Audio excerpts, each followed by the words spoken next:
आंदोलन का अपना एक कुतर्कपूर्ण विमर्श भी है, चाहे इसका नेतृत्व राजनीतिक, सामाजिक या सांस्कृतिक रूप से किया जाए, या मराठी अम्बेडकरवादियों के खिलाफ अपमानजनक क्षेत्रवादी कट्टरता के साथ, जबकि कुछ सच्चे अम्बेडकरवादी सक्रिय रूप से धम्म दीक्षा में भाग लेते हैं। कई हिंदू दलित ईसाई और पसमानदा अम्बेडकरवाद से सतही तौर पर जुड़ते हैं, लेकिन वास्तव में उनके मार्ग पर अनुसरण नहीं करते।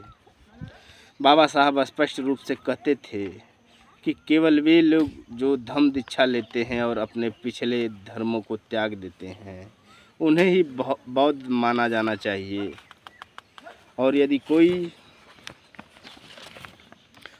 कोई नहीं है तो उसे किस आधार पर अम्बेडकरवादी माना जाएगा? क्योंकि यह उनके दर्शन की रीढ़ और निष्कर्ष था। यह एक ऐसा बुफे नहीं है जिसमें आप सब कुछ खा सकें।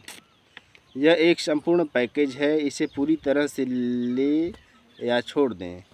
उनका अंतिम संदेश उनके लोगों के लिए था कि वे भारत में बौद्ध धर्म की स्थापना के लिए सब कुछ त्याग दें।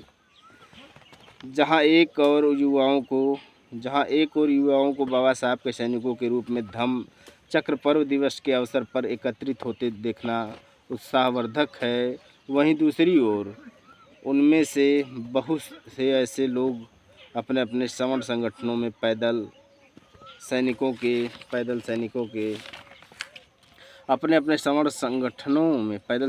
के रूप में अपने अलग अलग रास्तों पर लौटते देखना भी उतना ही निराशाजनक है। इस बात पर जोर देना जरूरी है कि हमारे आंदोलन को फिर से खड़ा करने का समय आ गया है। हमें बाबा साहब के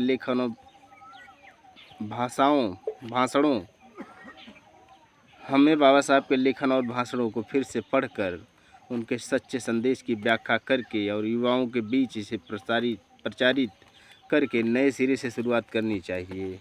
इसके अलावा हमें धर्मांतरण के बाद पैदा हुए मुद्दों को हल करने के लिए खोजने की ज़रूरत है। सबसे महत्वपूर्ण कदम विनम्रता और खुले दिमाग के साथ इस लक्ष्य को प्राप्त करने की दिशा में काम करना है।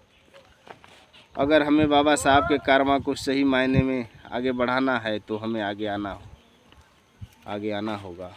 धन्यवाद।